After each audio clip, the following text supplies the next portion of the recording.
নমস্কার বন্ধুরা, ডলির রন্ধনশালায় সবাইকে স্বাগত। আজকে আমি তোমাদের সাথে শেয়ার করব নিরামিষ পটলের রেসিপি। নিরামিষ পটল হয়তো তোমরা অনেক রকমভাবে রান্না করে খেয়েছো, তবে আজকে আমি যে পদ্ধতিতে রান্না করেছি এইভাবে একদিন হলেও রান্না করে দেখো।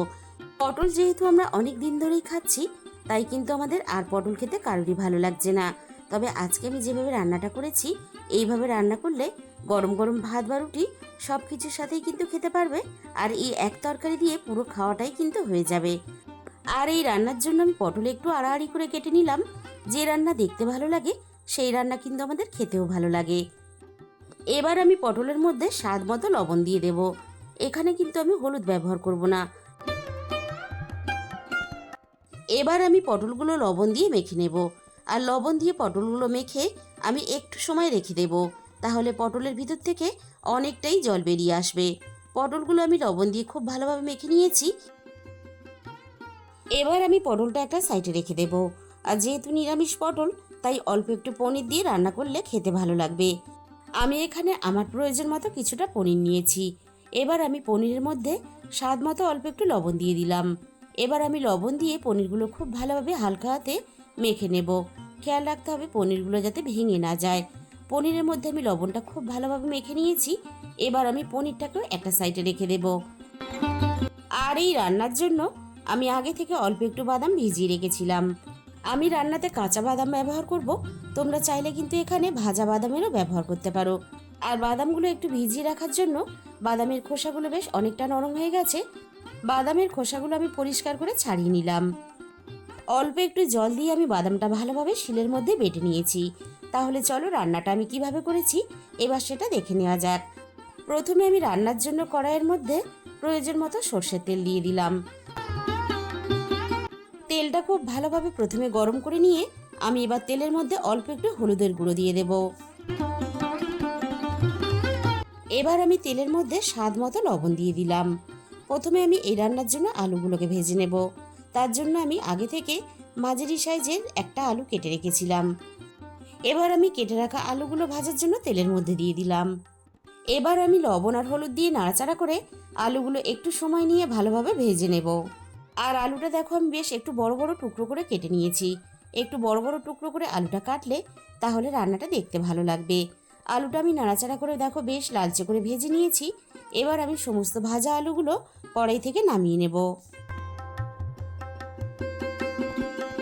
এবার আমি ওই একই তেলের মধ্যে পনিরগুলোকে ভেজে নেব।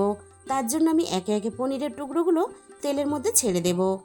আলু ভাজার পরে তেলটা যেহেতু অনেকটা গরম থাকে, তাই এই গরম তেলে পনিরটা ভাজলে তাহলে পনিরটা ভেঙে যাওয়ার ভয় থাকবে না। সমস্ত পনিরগুলো আমি একে একে তেলের মধ্যে ছেড়ে দিলাম। এবার আমি গ্যাসের ফ্লেমটা লো টু মিডিয়ামে রেখে পনিরের একটা সাইড ভালোভাবে ভাজা হতে দেব। পনিরের একটা সাইড আমি বেশ ভালোভাবে লালচে করে ভেজে নিয়েছি। অপর সাইডটা ভাজার জন্য আমি হালকা হাতে এইভাবে উল্টে দেব। আমি রান্নাতে নর্মাল সয়াবিন পনির ব্যবহার করেছি। তোমরা চাইলে কিন্তু বাটার পনিরটাও রান্নাতে ব্যবহার করতে পারো। পনিরের দুটো সাইড আমি বেশ ভালোভাবে লালচে করে ভেজে নিলাম। এবার আমি সমস্ত ভাজা পনিরগুলো কড়াই থেকে নামিয়ে নেব। আর পনির যদি এভাবে একটু ভেজে নিয়ে রান্না করা হয়, তাহলে পনিরটা খেতে বেশি ভালো লাগে। সমস্ত ভাজা পনিরগুলো আমি কড়াই থেকে নামিয়ে নেব।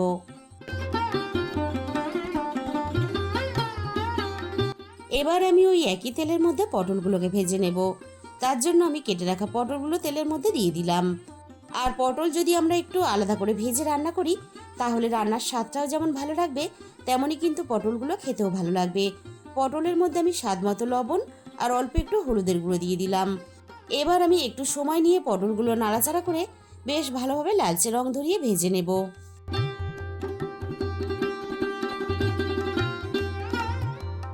পটল আমি বেশ লাল লাল করে ভেজে নিয়েছি। এর থেকে বেশি আমি আর ভাজবো না। এবার আমি সমস্ত ভাজা পটলগুলো কড়াই থেকে নামিয়ে নেব।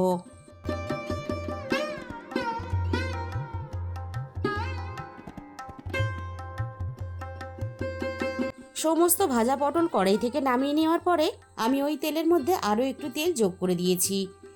এবার আমি তেলের মধ্যে ফোড়নে দিয়ে দিলাম অল্প একটু গোটা জিরে। আর একই সাথে আমি একটা তেজপাতা দিয়ে দিলাম। আর একই সাথে আমি দিয়ে দেবো এখানে অল্প একটু গোটা গরম মশলা। আমি এখানে দুটো এলাচ আর দু টুকরো ডালচিনি দিয়ে দিলাম। এবার আমি ফোড়নটাকে নাড়াচাড়া করে বেশ ভালোভাবে একটু ভেজে নেব।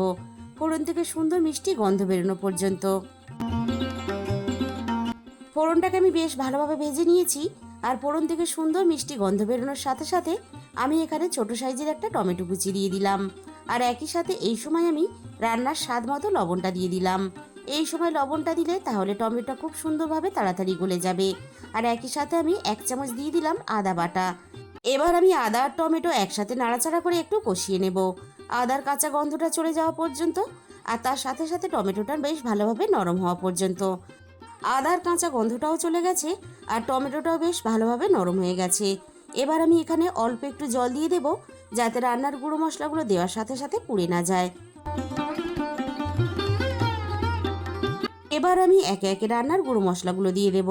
প্রথমে আমি দিয়ে দিলাম রান্নার প্রয়োজন মতো হলুদের গুঁড়ো। আর একই সাথে আমি দিয়ে দিলাম ঝালের জন্য 1/2 চামচের একটু বেশি লঙ্কার গুঁড়ো। ঝালের পরিমাণটা অবশ্যই নিজেদের স্বাদ মতো ব্যবহার করবে। আর একই সাথে আমি দিয়ে দিলাম 1/2 চামচ জিরে গুঁড়ো।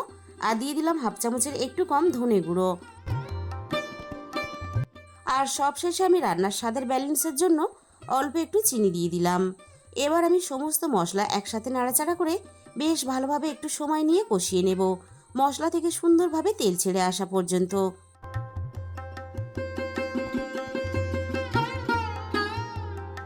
মশলা আমি বেশ ভালোভাবে কষিয়ে নিয়েছি। আর মশলা থেকে দেখো সুন্দরভাবে তেল ছেড়ে দিয়েছে। এবার আমি বেটে রাখা বাদামটা দিয়ে দিলাম। যে পাত্রে আমি বাদামটা বেটে রেখেছিলাম সেই পাত্রটা ধুয়ে আমি অল্প একটু জল দিয়ে দিলাম। এবার আমি মশলার সাথে বাদামটা নাড়াচাড়া করে একটু সময় নিয়ে কষিয়ে নেব, বাদামের কাঁচা গন্ধটা চলে যাওয়া পর্যন্ত।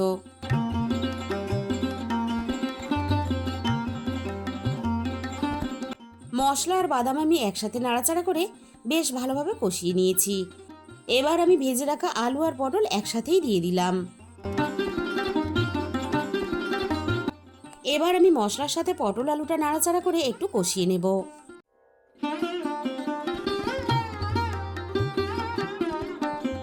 6-7 মিনিটের মতো নাড়াচাড়া করে পটল আর আলু আমি মশলার সাথে বেশ ভালোভাবে কষিয়ে নিয়েছি।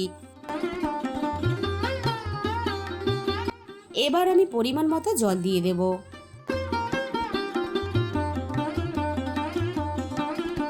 এবার আমি সবকিছু একসাথে নাড়াচাড়া করে ভালোভাবে মিশিয়ে দেব। আর পটল আলু ভালোভাবে সিদ্ধ হওয়ার জন্য এবার আমি কড়াইটা ঢাকা দিয়ে দেব।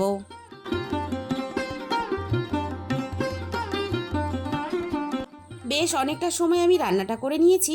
এবার আমি কড়াই থেকে ঢাকাটাকে সরিয়ে নিলাম। এবার আমি দেখে নেব একটু নাড়াচাড়া করে পটল আলু ভালোভাবে সিদ্ধ হয়েছে কিনা। পটল বেশ ভালোভাবে সিদ্ধ হয়ে গেছে আর একই সাথে আলুও বেশ ভালোভাবে সিদ্ধ হয়ে গেছে। এবার আমি একে একে ভাজা পনিরগুলোকে দিয়ে দেব। বন্ধুরা, তোমরা যদি এভাবে কখনো নিরামিষ পটল রান্না করে না থাকো তাহলে কিন্তু বাড়িতে একদিন হলেও অবশ্যই বানিয়ে দেখো।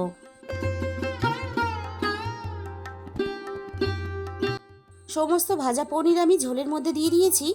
এবার আমি হালকা হাতে পনিরটা নাড়াচাড়া করে ঝোলের মধ্যে ভালোভাবে মিশিয়ে দেব আর একটু সময় রান্না করে নেব।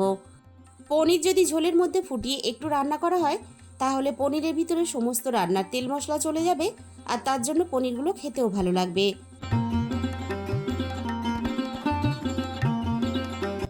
রান্নাটা আমাদের প্রায় হয়ে এসেছে। এবার আমি সবশেষে এখানে দিয়ে দেব অল্প একটু গরম মশলার গুঁড়ো। আমি এখানে শুধুমাত্র অল্প একটু গরম মশলার গুঁড়ো ব্যবহার করলাম। তোমরা চাইলে কিন্তু এখানে অল্প একটু ঘিও ব্যবহার করতে পারো। এবার আমি হালকা হাতে গরম মশলা গুঁড়োটা নাড়াচাড়া করে ভালোভাবে মিশিয়ে দেব। রান্নাটা আমাদের হয়ে গেছে। তাহলে বন্ধুরা, আজকের এই রেসিপিটা ভালো লাগলে ভিডিওতে একটা লাইক করে দিও আর কমেন্টের মাধ্যমে জানিও তোমাদের কেমন লাগলো। আর নিজেদের বন্ধুদের মধ্যে শেয়ার করতে কিন্তু ভুলো না।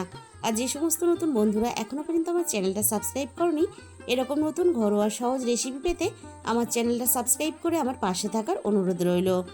আর তোমাদের মূল্যবান সময় দিয়ে আমার এই রেসিপিটা দেখার জন্য তোমাদের সবাইকে অসংখ্য ধন্যবাদ।